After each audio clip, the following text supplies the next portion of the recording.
There's a strong argument for any of Tame Impala's 4 studio albums to be the best, and there's few musicians out there who miss as rarely as Kevin Parker. Whether you prefer the sludgy stoner psych rock of early Tame Impala, or the resonant and intense synth pop of his later work, one thing that is less up for debate is that 2015's Currents, the one-man band's third full album, is, at least thus far, Tame Impala's most commercially successful work. If you're watching this video, chances are you know the history of the project and the story of Kevin listening to the Bee Gees on mushrooms and wanting to make an album like Currents. So what I want to focus on in this video is the closing track of the album, which, along with the opening track, Let It Happen, I think is the best song on the album, and take a closer look at why New Person, Same Old Mistakes is such a good song.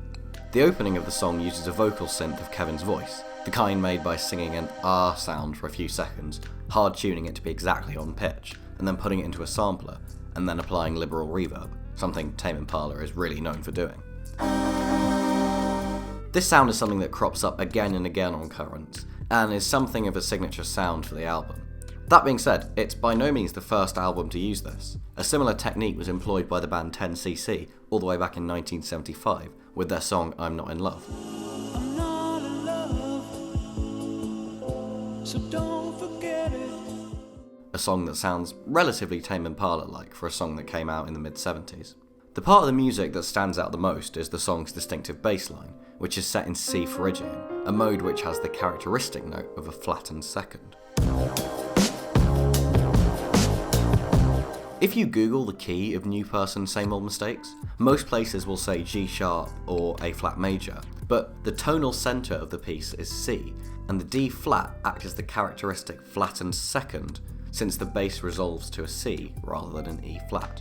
This bass line is a 4-bar repeating pattern, in which the first 3 bars are identical, and the last bar is a very slight variation. At the surface level, this is rather repetitive, but there's significant variation above this bass line that keeps the song from getting boring, and that's ignoring the fact that the bass line is very strong and catchy anyway. If you're enjoying this video, please do consider leaving a like and subscribing. It helps push the video out to more people and really helps the channel out. Also, feel free to leave a comment. I try and reply to all my comments and always love hearing what you guys have to say. After the first repetition of the bass line, we hear a plucked synth melody, one of just various synth parts added throughout the song that add both melodic variety and enrich the texture of the song.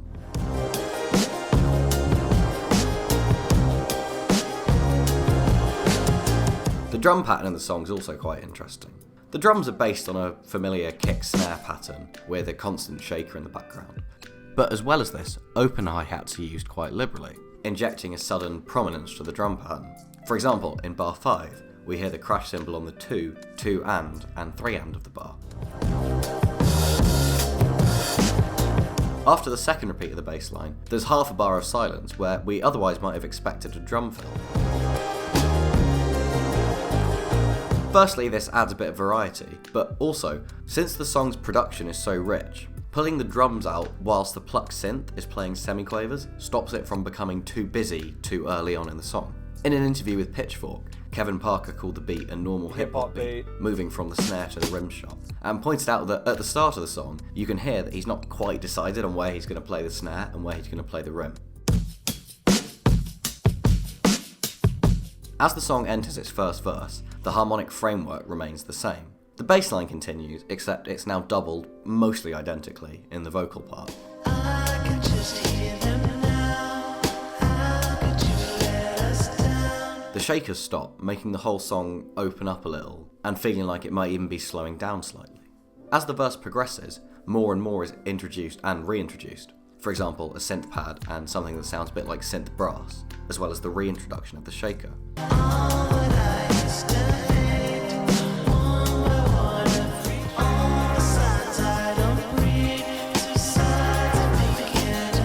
Currents is often touted as a breakup album due to Kevin Parker's relationship with Melody Prochet ending, but this is quite a narrow view of Currents. Sure, it ostensibly is, with the songs mostly being sad love songs, but really it's more of a broad album about change, and change within a person generally, not just in love.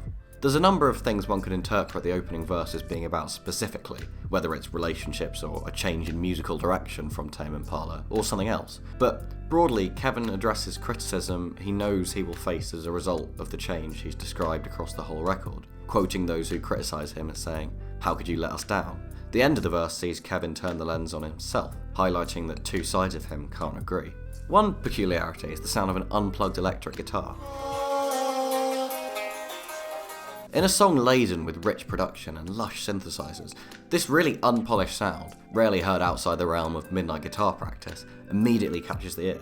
It's a very thin sound, and one that could easily get buried in a rich mix like this. But it becomes more and more apparent as the texture reduces to just this guitar and Kevin's vocals, leading into the first chorus. A click leads us into the chorus, and most of the chorus is actually the same as the intro and verse. Feel like a brand new person.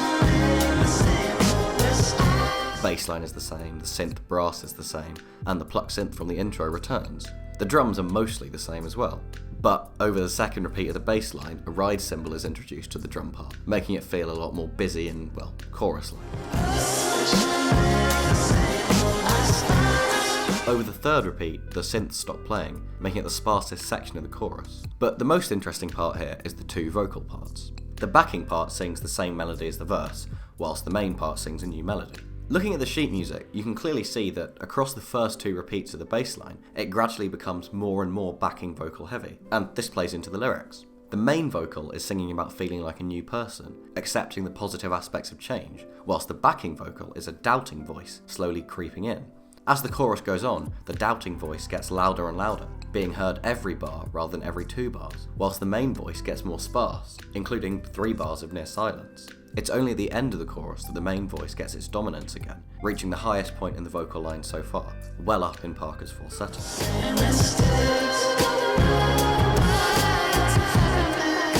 With some minor alterations, we get another verse and chorus next, but these largely remain musically the same as the first two. The second verse hears him making these same old mistakes that the title and chorus talk about. I know that you think it's fake. Maybe fake's what I like. Point is, I have the right. Kevin's refusing advice here, either from others or a doubting voice in his own head, instead blindly walking into making the same mistakes that he's always made before. After we hear a second chorus, Kevin launches into the song's bridge, in my opinion, the most enchanting, bewitching, tantalizing part of any Tame Impala song.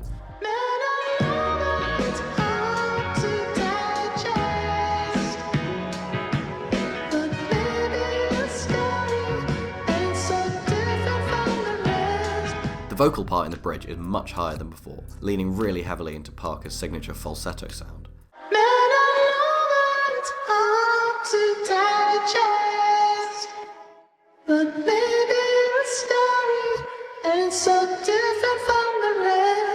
Its melody is really stepwise and very high, and it's just so good in a pretty indescribable way. Whilst the percussion stays the same, many other parts of the song change, such as the guitar, which takes on a much more prominent role here in an otherwise synth and bass driven song.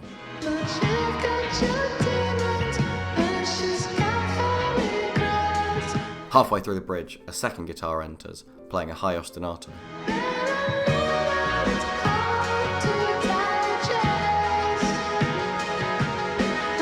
The bass part jumps around much more than the conjunct bass line heard in the rest of the song as well. But the two most noteworthy parts are the key change and the production.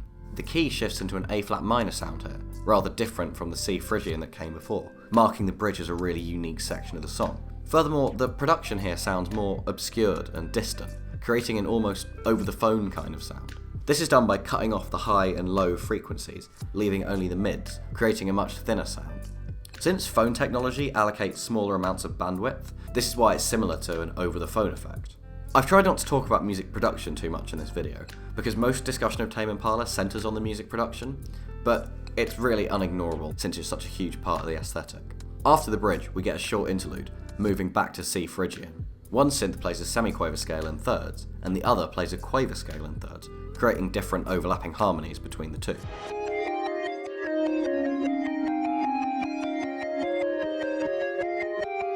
A distorted lead synth eventually joins, as does the bass line.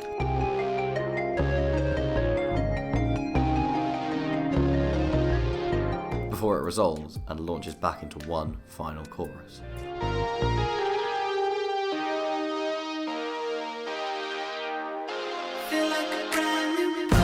Ending the song on a fade out. I hope you've enjoyed this video and have a better understanding of New Person, Same Old Mistakes. Tame Impala's music, especially on Currents and the Slow Rush, feels so luscious and rich. And while there's plenty of people talking about how Kevin gets his synth sounds and how he puts reverb and delay on his vocals and all manner of production techniques, there's not much looking into the bare bones of the music itself. So I hope you've enjoyed and learned something from this video. And if you did enjoy, feel free to leave a like and subscribe, it really helps the channel out, and thanks very much for watching.